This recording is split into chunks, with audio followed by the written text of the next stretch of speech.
Hello, everyone. You're listening to a Coffees with Toffees podcast. I will be your host, Flubb, and this is the Flupdate. As you guys can see, we have a whole new different background, a whole new different type of feel. I'm going to be playing a little less music, kind of listening to your guys' comments and concerns about what I can do, and hopefully this kind of makes you guys feel a little bit better about the content.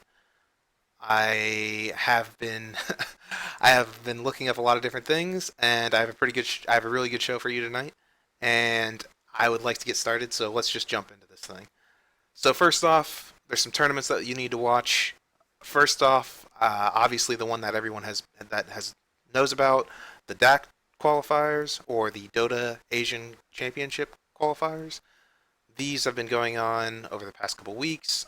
Pretty sure CA was last week, or was last week. We have the North American and the EU this week, and they are currently going on right now. They've been going on in the past few days. There's been some really good upsets, really good content that has been there. I suggest watching it. Personally, it's one of the tournaments that I have watched a little bit of the least of, honestly, just because I'm kind of getting tired of watching all these tournaments all the time, and there's not really much new that's been developed. I feel. I know there's stuff that's been changed. Always the meta is shifting and changing. That's what I'm generally watching out for. Is I'm always watching for the meta when the meta switches drastically. The thing to really look at though, the thing that I'm very excited about is the MoonDuck Elimination Tournament. The MoonDuck Elimination Tournament is going to be from the 11th to the 17th of February, and this is their third one, and they come out obviously usually every year around this time. And to explain to you what they are, not for you to get too excited, isn't elimination mode. Elimination mode would be really cool, but they're going into a captain's mode game just like they normally would. The thing is that instead of it being an elimination mode where it's general elimination mode, the heroes that you pick or ban during all the different games, they go into an elimination drafting pool where they're actually eliminated from being picked, which is awesome. So you get to basically see all the heroes eventually picked in the game, which is super fun, and I'm always excited whenever this comes around. I'm kind of like saving up my excitement energy for watching pro games just for that. I'm probably going to watch that entire series, every minute of it, because it is so much fun. This year, they are getting the viewers to ban 30 heroes before it actually begins. This is really cool. Last year they did 10 per day. I think that was a little too much. I think having 30 in the very beginning, just so that we can get rid of the meta heroes, the things that we generally don't want to see, is going to be a lot of fun. And they're going to have a special guest every day on the panel, which is super cool. It's enjoyable. I like the when they have their special guests. Suns fan is also getting a, obviously, why not Suns fan? He's getting a ban every day. So whatever Suns fan finds really annoying that day, he's gonna get a ban, even though the picks are already gonna be banning them. So I don't really know why Suns fan is getting a ban for what he's been watching, but it's kind of cool because he gets to kind of represent us during the week and ban out certain heroes that may have gotten through that other people thought were a little bit more crazy. So it's kind of cool that he gets basically six bans to deal with, or seven bans to deal with. So looking at how it works, it's actually from the 11th to the 13th. That's the EU side of this tournament, and the North American side is 14th through the 16th. And they take the basically the winners of those two like leagues, or those two qualifier type dealies. It's part of the tournament, so it's not really qualifiers. But they take those two, and they take the winners of those two, and they smash them together on the 17th, and they're fighting over the grand finals, winner take all. Or not winner take all, whatever. But the thing is, it's a lot of really good Dota, and all the heroes are available. Not not just the ones that are available in captain's mode, but all the heroes are available. So Monkey King, Lycan, a lot of the guys that you'd be wanting to see, techies, they're all available. The ones that aren't generally available in captain's mode. They probably won't get through the 30 bans or even the first few bans in the first few games, but you never know. there might be something that slips through, and people might see their favorite hero being played, which is really cool. So, besides the tournaments, there's a few tips that I have that I'd like to share with you this week. If you don't follow me on Twitter, generally what I've been doing is I have always been so close to getting to 5K. I've actually been 3 points off. I've been 50 points off. Very, very close all the time. And I actually just hit 5K for the first time, and like I've been like bouncing between 4K since I started Dota 2 and or since ranked came out, and 5K constantly. And I kind of want to share these tips with you that I've been using as a general way to get through 5K, get to 5K. I think that they're actually transferable for any number, whether you're higher than me or whether you're lower than me.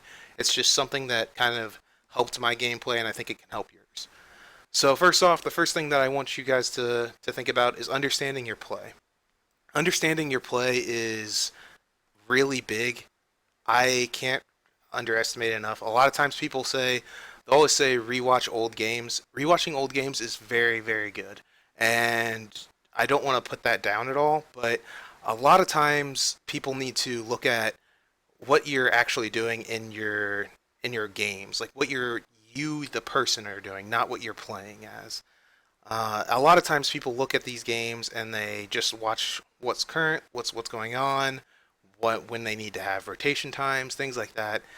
Really try to remember after your game, like take a second or a minute or 5 minutes to think about what happened during the game, why it was successful, what you could have done better, what you could have done worse, and not in the gameplay sense, but also in like the communication sense, in the not taking things seriously, even though if they're being like a total racist or asshole or just a general bad person, should you have muted them? Should you have tried to calm them down? Where they like flame the team and you think you could have de-stressed the situation?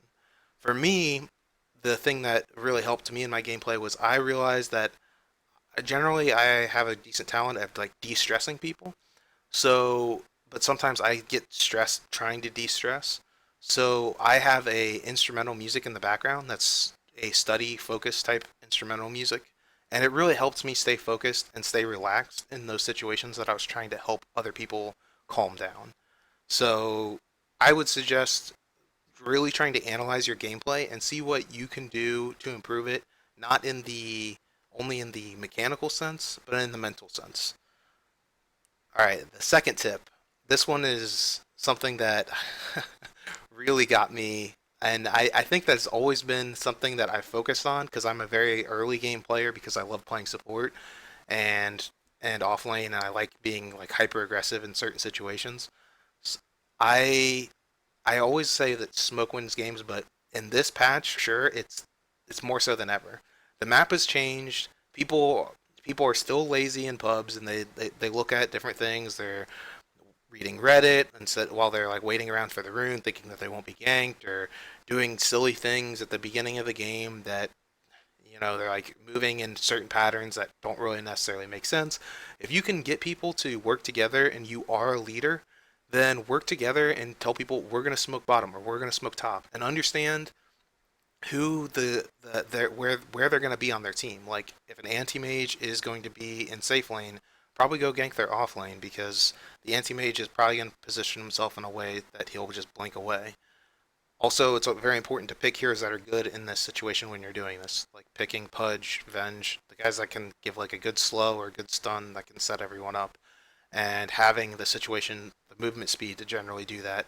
A lot of times I will pick up a Windlace and a Smoke to just generally to start off the game, get a first blood, get everyone's moods right, have everyone like set up in the very beginning, and it kind of goes very smoothly from there.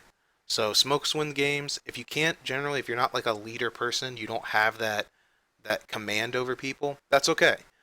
Try to be a less try to worry less about what's going on if you be flexible. Don't be rigid on where you're going. A lot of times I see problems where carries won't switch to uh, offensive tries, and I think that kills us more often than not, especially if you're going versus anti mages in certain situations. If you have like a weaver that can kind of punish that, or if you have certain different heroes that are available, there's a lot of times where people aren't flexible enough and moving within their team to be able to counteract to a certain situation. You could have had a bad game the game before, but don't let that game influence your current game. That's something that people do all the time, and I don't understand why. The the next thing is nothing in excess. This is something that is kind of current that I learned, but it's something I like unknowingly did part of it, but not all of it. And now that I've learned it, it's learned this valuable lesson. It's very very useful. Something that I think everyone should know. And what I'm saying in nothing in excess is if you're looking at spammable heroes or playing all the heroes, there's a counterbalance between that. I don't think spamming is good because one, if you're spamming a hero, you're only good in that one hero. So if you're spamming the hero, you're just kind of earning MMR, and you're not really learning to get better. And for most people, this game is about trying to find a team, working together, becoming coming on a new level, having fun with the game, and being able to be the best you possibly can be. If you're not here for that, if you're there just to like have a high number and stroke an EP, then that's fine. But I don't suggest doing that if you're actually trying to be better at a game and have more fun with more people. If you go into a game and you say I play everything, that also is just as hurtful as spamming heroes. Because a lot of times, I guarantee it, there's not a player in the world that plays every single hero to their best capability. I am one of those people that say that a lot of times that I play all the heroes. A lot of times I do this as a crutch because I don't want to over communicate to captains in general and say, "Oh, I play this, and this," and then they like overthink it and then have to play those heroes when I'm a pretty versatile player. The thing is I still don't play like 15 of the heroes in the game, but I don't want to give that laundry list of guys that I can't play because then it's too much to balance within it. So a lot of times you can say I would just stick to a position that you feel like you can play all the heroes in that position. So for me, it's support and offlane. I can play all the supports no matter what, and I can play all the offlaners pretty much no matter what. There's only like one offlaner I can't play. So try to communicate in those situations. Don't say I play all the heroes. Don't just spam five heroes because then you're not going to be any good. Don't over or under communicate as well. That is very very important and it needs some explanation. Don't under communicate is something that probably everyone can understand. Don't just turn off your headphones. Like don't mute everyone and listen to music. I know that's sometimes it works for people, but once again, you're not trying to grow as a player, you're not trying to grow as a team. And I know that it's just a pub and you can do different things, but it's still reactionary and you're not learning the basic skills to deal with people in general. So if you can't deal with people on at their worst, then you're not going to be able to play with on a team with people who are trying to work together and they're not may not be at their worst, but you have developed no skills to work with them. So at least try to keep people heard. If you're going to listen to music, keep it quiet, in my opinion, under the radar so that obviously it doesn't disturb others, but you can still hear them and what they're trying to communicate. If you over communicate, this is the thing that a lot of people have problems with, and not a lot of people have problems with, but a lot of people generally don't understand what I mean by this. And what I mean is you don't want to have a situation where you're whining all the time. It is my biggest pet peeve in Dota. If you are sitting there complaining or saying something you should have done this, that is pointing up a problem, but no solution. You always want to be looking for solutions in Dota. It's about the quickest, rightest answer. So if you're saying that this shouldn't have happened, okay, it did. So move on from that point and try to get to a better situation. Because I've done that too in the past, and my MMR drops when I do that. Like a good 100 points in a couple hours. So try to understand that you don't want to do that, and also don't communicate about random crap constantly. Yeah, you can give information about where they are and what's going on, but don't overpopulate the mics. A lot of times I don't tell people this because a lot of times people don't communicate enough, so I don't have to tell people that. But if you are one of those people who just never listens to other people until it's too late, it's awful. It's one of the worst things to have and do. So now that I've kind of given you my tips, I've kind of given you how to move through the game. I want to talk about the question of the week, and the question of the week from for me comes from at Jay Gucci, great guy. He actually made the first ever meme of me, which was really funny. If you ever want to ask him about it, he probably still has it. He's a great memer in general, so ask the guy if you're ever interested.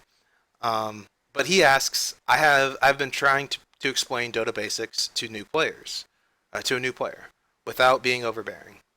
What pointers do you have for teaching? And then there's a second part to this question. There's a two-parter. So for this first part, what I would say, Jagushi, is that when you're looking at the situation, it depends on the relationship you've developed. I would say if you've already had the like teacher relationship, you can kind of go ahead, dive in, and explain some of the things to him already. If you haven't had that situation, if he's just like a guy that you play with, and or you kind of like told him about it, and you weren't, and he wasn't wanting like to be taught, he was one of those guys that's kind of, I would just want to kind of learn the game and kind of succeed after, figure out what to do after failing. That's totally fine. Don't push the situation. Instead, kind of pepper the games that you do play them with useful information every game or so. And what I would do is, when in your question you asked about fog of war, positioning, things like that, I would look for one of those things. So if he's playing a support, which kind of in your second part of the question you talk about, so if he's playing support and you're worried about his position, say, okay, so because you're such a squishy guy, you want to be further in the back, and you want to be over here by this tree line because we know that they're over here, and this will cause a problem if they come out of the trees. And you just saying that one quick thing will actually help kind of ignite that thought process of learning basics from that point. If he still doesn't get something, and a couple games later, be like, hey, so, if you, and don't do it after he just died. Be like, hey, so on this game, I'm going to need you to put a ward over here because the fog is causing a problem, and kind of the fog of war, it kind of moves in a certain way. So he can like hide in these trees, and we need to see if he's going to be hiding in these trees over here by putting a ward right at the spot. And if you clearly state like what you're saying in that manner by explaining it out, but not talking down to him, kind of talking so that he understands or she understands, it comes off clearer. Basically, what I always do whenever I've been in this position is always look at it like you're teaching yourself and how you'd want to be taught. Because I never want to go into a game or into a situation and someone tell me do this, and this, and just keep listening and telling me what to do the entire time. If they give me little advice that's like, hey, you could try this next time, I will much more likely be willing to try that currently or in the next game if it's possible. So always try to be ahead of it. Don't try to be, like I said, don't be a Captain Hindsight. No one wants a Captain Hindsight on their team. No one wants Captain Hindsight as their friend. They suck. I'm just kind of venting a little bit because I hate them. But the second part of your question, which is also very good, you say also they are spamming Lion. Is an Ogre or Lich better? And Ogre and Lich are better. I would, if he's wanting to try other things, it's good things to suggest. It's not ever good to actually tell people, hey, you should try these other heroes because this hero is harder. Because generally, you don't want to say you shouldn't do anything. Once again, kind of the theme of this episode, I guess, is never say you shouldn't. If he's looking for something better, there's like 30 different heroes that he could try out. Ogre and Lich are definitely one of the ones that I would put on the top tier of the very noob friendly heroes.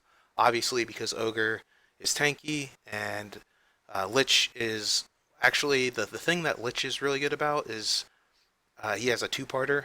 He helps understand the idea of creep balance and how that works and how how experience is, how ranged creeps are a bigger deal than melee creeps, and kind of what the interaction is within the lane. So that's really good to have and a good understanding for and see that basis foundation. Also, if he or she is a player of another MOBA, then they're going to generally play games that have more spammable spells. And if you're playing a game that has more spammable spells, Lich is definitely the hero that you want to play because obviously sacrifice Frost Blast over and over and over.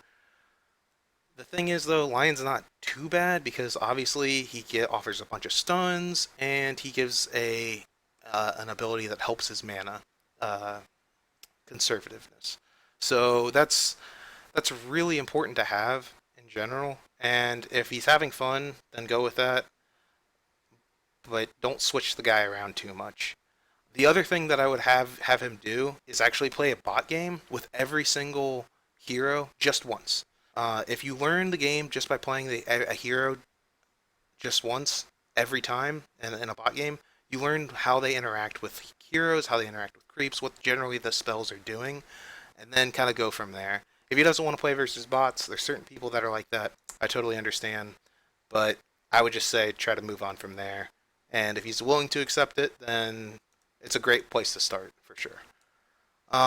So now that we have gotten to the end, we've gotten to the closeout point. I'd like to thank at bensound.com/royalty-free music. They were the music that we're listening to. I actually don't know if you can hear it, but it is the music that we have. There we go. All right, having on right now. If you'd like to help us out at all, you can subscribe or like any of our videos. Our Twitch channel at twitch.tv/Dota2. twitch.tv/Toffees_Dota2.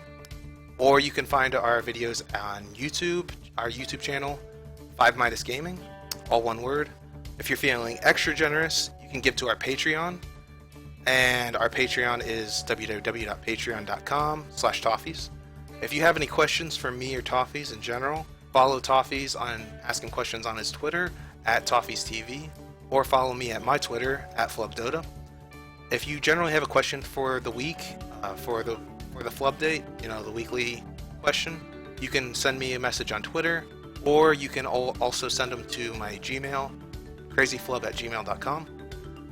I have had a great time tonight. Hope that you guys enjoyed this, and you guys have now been updated. I'll talk to you later.